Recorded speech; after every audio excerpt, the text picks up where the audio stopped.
Blog Talk Radio.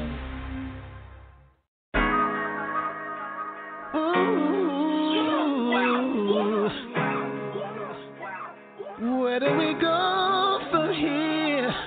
Where do we go from here? Lord knows it's so sincere. I gave my heart to you. When my problems disappear. Where do I go? Which way to turn? Preacher man said hell is hot and now I wanna burn. I listen to learn all of my steps. I'ma get the letter weight so I bench press. Bless, took the B and you miss. The streets keep calling so I put him on the blacklist. I once was blind, but now I see. Boss the man, I'm on bending knee. Who can I trust? Who can I believe? God got my name on the blessing that I must receive. So much more to achieve, so much more I can be. So much you've done for me, you promised to never leave. Forsake me, you gave me hope. You said yes when the rest said no. So I pray not to bow to myself as I walk through the shadows of death. Where do I go? I've been patiently waiting for you to stop by here and check on me. Ooh, it get hard sometimes, but I know you never leave. Hey, what's up, everybody? Welcome to another edition of Walking His Ways Impact Voice. I'm your host, Furman Jackson Jr., broadcasting to you live once again from my hometown of Mobile, Alabama. I hope everybody having a great Sunday. Happy Father's Day to everyone. Also to the mothers as well that's holding it down for the men that may not be in the home. God bless y'all as well.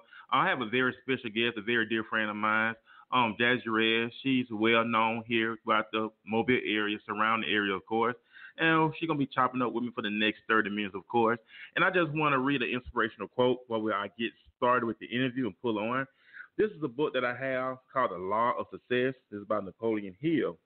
And I just want to share an introduction, talk about the mastermind. And I just want to read somebody here right quick before we get into the interview. It says, you can do it if you believe you can. And it says, this is a course on the fundamental of success. Success is very largely a matter of adjusting oneself to the ever-varying and changing environments of life in the spirit of harmony and poise. I want you to think about that, and changing environments of life. So in order to see new things, you have to make some changes. So we have to master that mind in order to see those changes. So I just want to share that to the listeners that may be listening in this evening. Hope you get some out of that and reach your purpose and destiny in life. So I'm about to get to pull in my guest, Jazzy Red. Welcome to Impact Voice. Hello, can you hear me clearly? I hear you loud and clear. Thank you for tuning in. Can you hear me? Yeah, I got you. Oh, God, I appreciate you taking time out to be at the schedule to be a part of the broadcast. And I know you are a woman of many talents. I know you on the go. You're constantly working in the community, and you're always giving. So I want the listeners to know, who is Jazzy Red? Yeah, that's kind of hard. They asked me, how is your show? I said, well, okay. Coming up in the 60s off Davis Avenue, which is now Martin Luther King Avenue. I grew up on Cherry Street, and my mom would always bring people home and feed them. And a lot of them they'd be drinking. They'd be been at the club. And one time, Mom, she brought them in to eat, and I said, well, why you bring all these people, drunk people here? She popped me. She said, don't you ever talk about nobody. You got to walk in a man's shoes to know what they went through. And that stuck with me.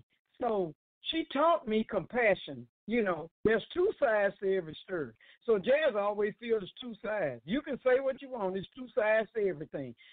It's a reason why things happen, young man. So we have to help each other. I'm about helping, man. I mean, I have a great day every day, a good day. I've always got a schedule where I'm helping someone. So that's what Jazz would like to do. I like to help. Yeah, because I know you're always on the go. I mean, like I said, you're always serving in the community. You're always a voice in the community, and you always straight up and forward.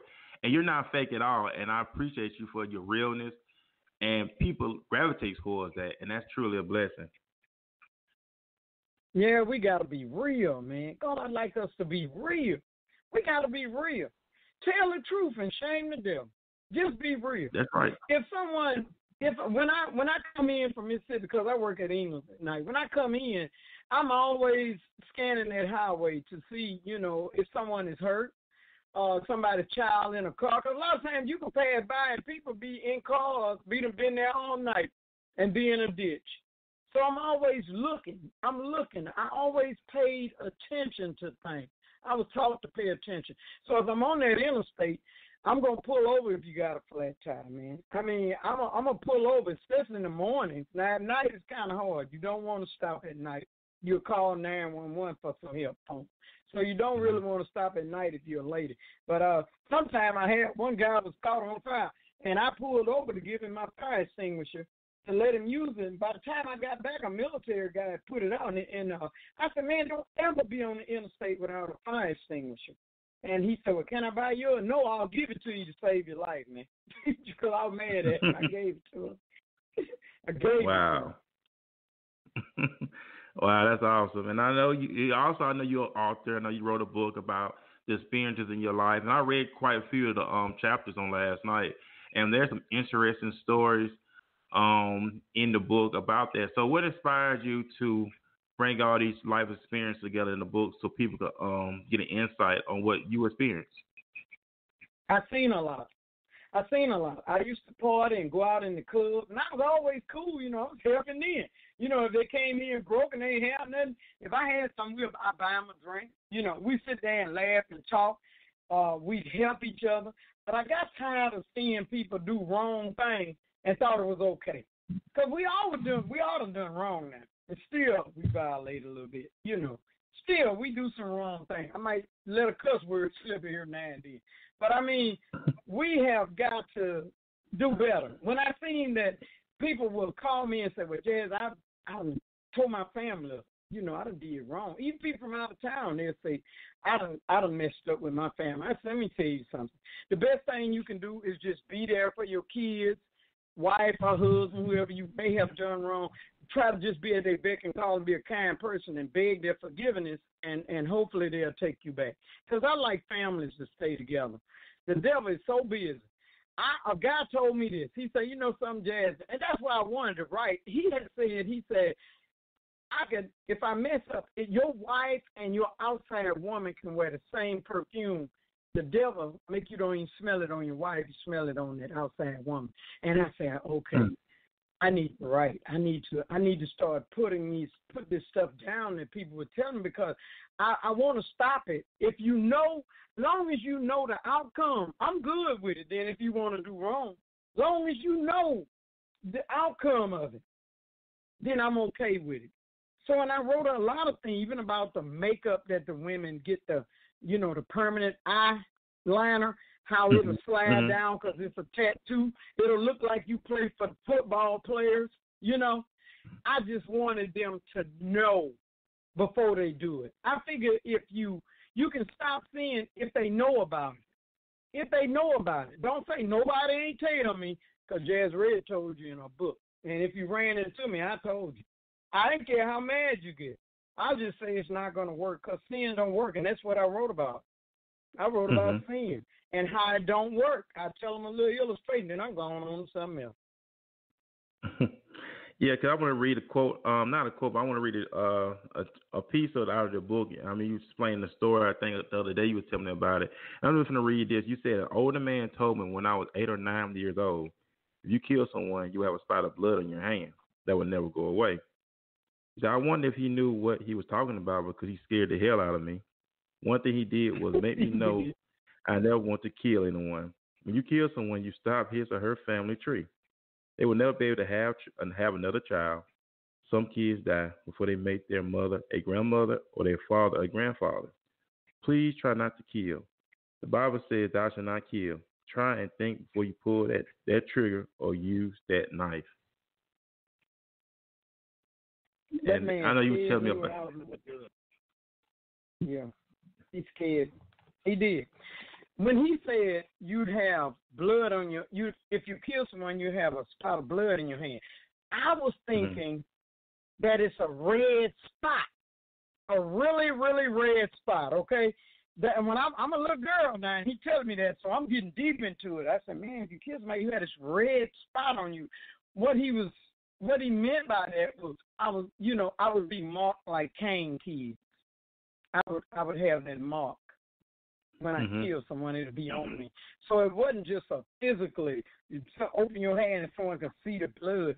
No, it's just that you would have blood on your hand. You would be marked like Cain kids. But we know that God forgives you. You know what I'm saying? All you have to do is go to him and ask for forgiveness. It just don't keep doing the same thing over and over again. Some Christians feel, well, God forgive you 1,000 times. I said, for the same sin over and over again. I just feel he'll move his hand. You know, he can't tolerate for you, God, to tolerate all that. Same thing. Come on, man. I can't repeatedly keep doing it. I know, and I agree with you because to take it a step further, I was thinking about David. You know, David killed Uriah, and he cut off a generation. So that's why God took David's child that he had with Bathsheba the first time. He took that child away because David killed a generation when he had Uriah killed. So that's really saying a lot. When you had broke that down to me, I never thought about that until it really came back around again. So if you kill someone, you cut off a generation. A whole generation. And you're kind of dislike that you did it later. You really will, because a lot of people tell me they don't be able to sleep. I wanted to tell them if that has happened in their life, that they can say the sinner's prayer, Psalm 51. Psalm 51 is the sinner's prayer, and you're saying, yeah, I'm a sinner, and forgive me, because, see, years ago I had an abortion, and it was eating me later on. So I wrote about that in my book, about how, you do something when you're young, and then you'll hate it later on. And I would have a dream, and I see these babies running me, talking about, you so pretty, I want you to be my mom. And I'm running in this dream, talking about, I don't want to be nobody's mom. I won't be nobody's mom. I'm just running. And as I would look back at those babies, they were growing up, and they were getting angry. They had that angry look on their face, and then the fangs started growing out their mouth, and their nails got longer. They started looking like monsters. And I would wake up sweating, and so they had showed some aborted babies on the 700 Club, and I called them crying because it scared me. I ran out of the house. I called them crying, and that lady told me, she said, you're sorry for what you did. I said, yes, ma'am, I'm pregnant now. She said, we're going to say Psalm 51. She would say it, read a line, and then I would say it behind her.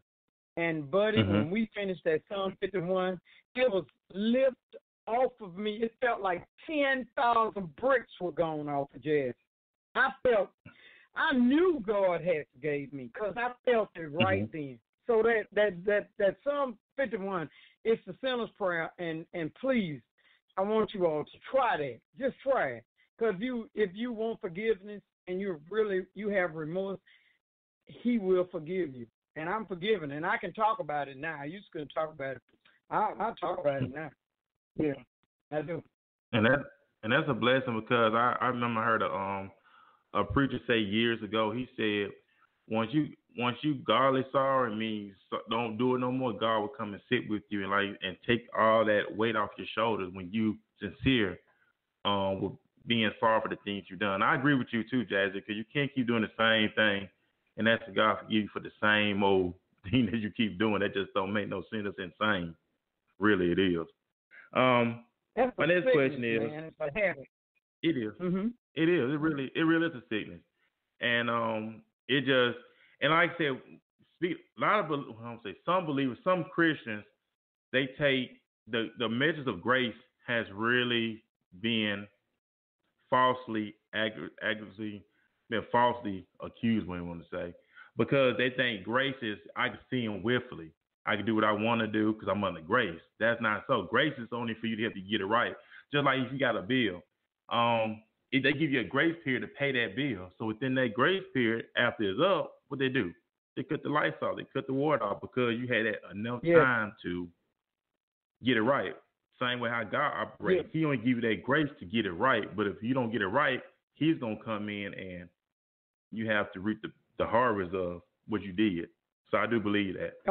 Not only the Christians, the Baptists. I come up Catholic, and we, as a young girl, I thought if you do something, you just go to the priest, and we can get in the confession box, right? So we'll tell the sin that we did, and he'll say, well, we want to be forgiven for our sins, right? And they go on with this thing. So I was in there every week, because I was going to be forgiven. My mom used to drink, and she would bring a lot of change in her pocketbook. So I go in her pocketbook. Sometimes I would bob her head. Mom, can I have some snack money? And I bob her head. She'd be sleeping. I go in that pocketbook and give her some change. So I go to the father and ask him to forgive me every week. So one day, I looked at the father. I seen the father's shoes, right? So I said, now, if he can see, I can see his shoes, he can see my shoes. I said, man, he going to know who I am. So I told my sister, I said, I like your shoes. I don't like my shoes. So we swapped our shoes, and when she walked up there and he put that bread on her tongue, he noticed them shoes, and he looked at her. I said, I know he could see your shoes. Man, I stopped going to father telling him anything. Because, no, I started going to confession about it. Yeah, I started going because he knew who you were by them shoes, man. I'm serious. God, the way he looked at my sister wasn't the one stealing the money over me. I was taking my change. Wow. You know, I came up selling lemonade and Kool-Aid when I was a little girl because I liked candy. Okay. And I liked to buy gifts for my mama. So I always had a way to make a little money, you know. So I had my lemonade and Kool-Aid, and I would buy candy and spread out a blanket, and me and my friends would eat candy. But, you know, I kept doing it till I started looking at these kids, you know. I said, now, wait a minute. They ain't never got no sugar. They ain't bringing no Kool-Aid. They don't even help me sell the Kool-Aid and lemonade. But they were there on that blanket every day to eat. We'd sit down, and it was like a picnic. And so one day I didn't come out, and a little girl knocked on my door, and she said, Ada, you going to come out and bring your candy today?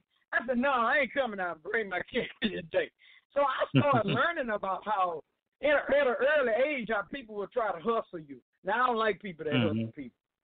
I understand if you need, but if you're running a game, and it's bad that children learn this stuff when they're young, it just intensifies as they get older.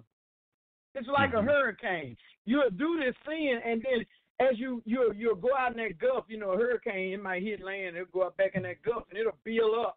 And it's worse, it's catastrophic when it come back. So we have to try to pet them kids. You know, we got to stop them right then. And if you their friend, you got to tell them you can't be my friend anymore if you are not doing right. Because they're going to involve you in some stuff. If you're around people that do wrong, you're going to get involved in it, man. That's true. Then what they call it, guilty by association. Yeah, subpoena you to court, man. I ain't finna be involved. Jazz got to have a good day. I can't be involved with no sin and problems, you know. We got to do better. And we got to do better. And I do want to stress that if your friend in your neighborhood lights is finna get cut off, and you know that's your friend, I feel you can give a get on your feet party. I've given one before for a family out of town. And they came, they were from Mississippi, and it was after Katrina.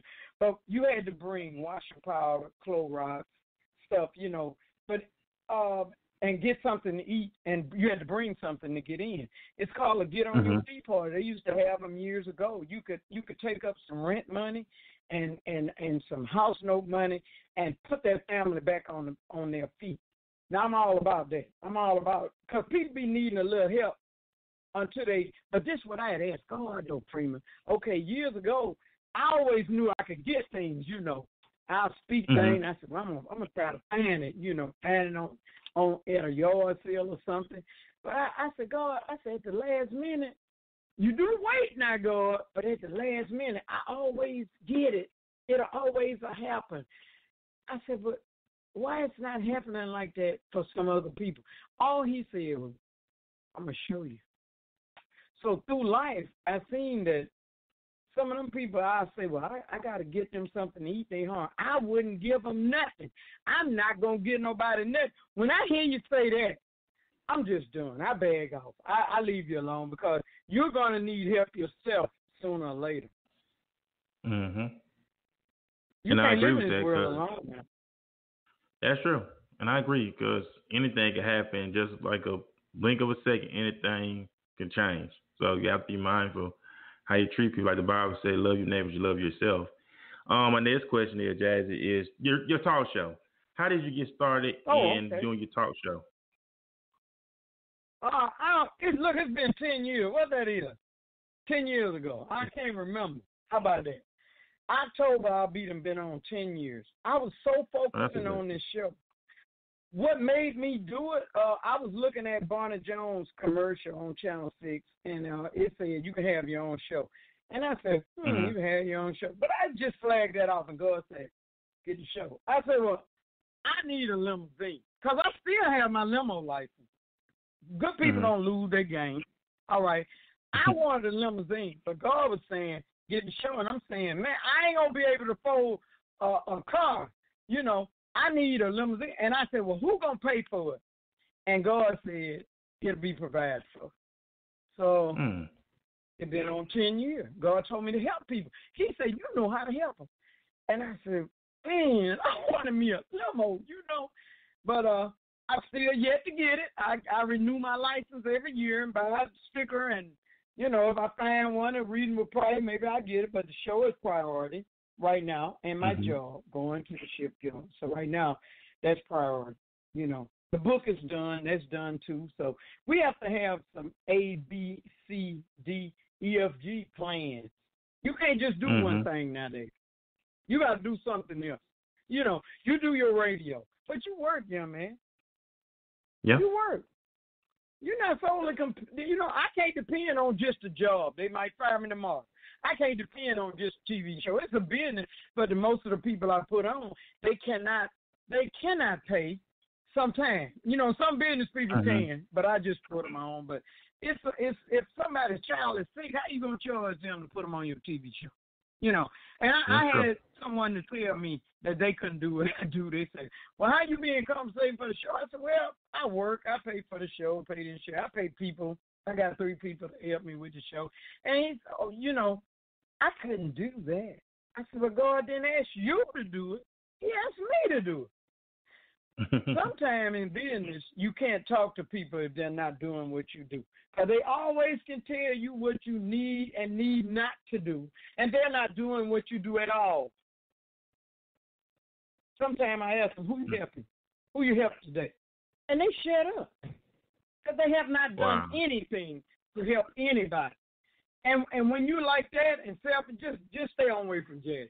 Jazz going to get on the other side of the street when I see you coming. Because I need to be around blessed people. I need to be around people that I can call and say, I got a family that need a wheelchair. Or I got somebody that needs something. And they're going to go get it. That's the kind of people I deal with. If they ain't doing nothing, I'm not fooling with them. That's true. I mean, that's true because we got some good spiritual people and we got some evil spiritual people in the world, in our city. And my next question is, when people meet you, what do they get from you when they actually in your presence? I know they get a lot of good stuff from you. I try to be positive, very positive. You know, they'll tell me what their dream is, and I'll tell them, okay, if they got a song they can't get on, I tell them, look, you can't get on my show unless you have the copy written. If you got an invention, you're not putting it on my show unless you got a patent. You know, if you got a rap song, man, them kids don't come to me like that, and I appreciate them. They're not coming to me without their copyright. It was one guy that didn't have a copyright. Bless them, baby. He dead and gone now. Died with a heart attack. But his name was John Smith. John came to me, and John wanted to sing his song, and he was anxious. He wanted to get on TV with his song, good song, but he didn't have no copyright. I made that young man go get his copyright. I said, baby, you're no better than me. I got my copyright on my book. You have got to have your copyright, or you're not going to get on my show. And they don't know. Some of them will get angry, young man, but I'm blessing them. The lady that wrote the song, if I had a hammer, I'd hammer in the morning. Okay, that song there, the song by Peter, Paul, and Mary. That lady lived in Thomasville that wrote that song. She sent it to this white producer, and wow, he got it, copywritten it, and sold it to Peter, Paul, and Mary. Okay? So $1 million song or your poetry, you can put that on Facebook, put it out there, and it don't have a copyright, a patent, or a trademark, or whatever you would need, I'm sorry. They can get your book or get whatever you got, your song, and they can sue you for singing it because they're going to get it copyrighted. Just I want them to know the right way to do things. So when they meet me, they're going to know the right way to do it. I'll tell them what website to go to, and they got to do all that because I don't do all that. I own a publishing company. They're going to have their copyright before they come to me. I want them to do the right thing. They meet me, they're going to learn to do the right thing. They're going to learn to be a giver. Or they're going to get away from me because they hustling. They can't hope. You know, an actress and an actor can only act so long, young man. Mm-hmm. The curtain got to come down. So they're going to let you know how they are. And so you can leave them alone. You can leave them alone. That's true. We've got to do better. We've got to help each other. That's what I want them to learn from me. And I agree with you 100% because I know a lot of people here, especially I think in Mobile, they don't want to invest their money in their vision, their project, their business. They looking for handouts instead of just working the job. Use your job to fund what you're doing on the side till that start generating. So I encourage, like you said, I'm glad you got that mentality to encourage them because I'm a firm believer in that. Invest, put your money where your mouth is, and just invest. And nobody else ain't going to do it for you. No, they're not. No, they're not. And you got to be able, in your dream, whether it's a book, or you making wigs, or you fixing hair, doing makeup, or you brothers are being mechanical, you got to be able to say, I'll eat a hot dog, or I'll get a 99-cent burger from McDonald's, and I'm going to do what I got to do. Or somebody going to give me a sandwich or something. I'm always asking them for a mayonnaise sandwich. I'll eat mayonnaise sandwich. I'll be saying, man, pick me a mayonnaise sandwich. So they be laughing. Come on, get something, Red. You have to deny yourself for your dream. That's the only way. If it comes too easy, it's not going to be right. Because I remember a lady had a limousine years ago. I'm going to tell you this right quick. It was free. You know, she didn't have no notes on it, and she ain't got it right now. And I still got my life. I'm still trying. So we just got to keep trying. I want to say thank you for picking up the lady with the dog collection, Ravine James. You picked her up at the airport. Thank you for doing that for me. This is what it's about. If you need me, let me know. Oh, you're welcome. I believe in being a man of my word. If you put your words out there, live up to it because if you say you're going to do something, you don't do it, that burns bridges and that gives a person a bad name. Like, you're not to be trusted. So I appreciate that I did help you out. It worked out because I got off that morning and I was off that night. So it worked out. So I appreciate so I appreciate you. Thank you. And I didn't mind helping out. You're welcome. You're welcome. And my last question, we got 2 minutes left on the broadcast. What legacy do you want to leave behind? That's my last question. What legacy do you want to leave behind? A given legacy. I want people to know that I gave. And I want my grandchildren to know that. I want them to know because that's what I want them to do. So you got to do what your grandparents and stuff did. And as long as you do that, it'll be a legacy. People will remember you. I want them to remember that I gave. I just gave all I could. I gave all I could. My son said, Mama, you got to stop. You need to take care of you. I said, I am taking care of me. When I'm helping people, I'm happy. When I get off work, I got to go drop some things off on some insurance to somebody that's sick. I got something else to do, and I be needing something else to do when I get off. Then I can go home and take a shower. I done did some good things, and I go home and take a shower, and I'm straight. So the legacy I want to leave is to give. I want people to give. Give and shut your mouth. Give and shut up. Let me tell you do good things, though. I'm going to do that on the show. I'm going to do that. I'm going to tell you. I'm going to tell you a good person. Oh yeah, you are, and you practice what you preach, and you live up to it. Now that's why I respect to you about the highs because you actually live what you say. You got integrity, and that's a blessing, and that's how God, continue elevating you because your heart. You got a pure heart. You don't get over nobody, and keep doing what you're doing. Which I know you're gonna keep doing what you're doing anyway. Thank you. And as they say on my show, Jazzy Red, peace out. Amen. And we're about to get off the air. So I want everybody to have a great weekend. Thank you, my friend Jazz, for taking time out to be scared to be a part of the broadcast. The replay will be up. Just in case you missed it, the replay will be up. So go. I'm going to tag the replay on your page, and they can go back and listen to it. And I hope somebody gets something out of it. Get out your comfort zone, of course. And we'll see y'all. I'll be back on the air Saturday at 5 o'clock. Till then, be blessed.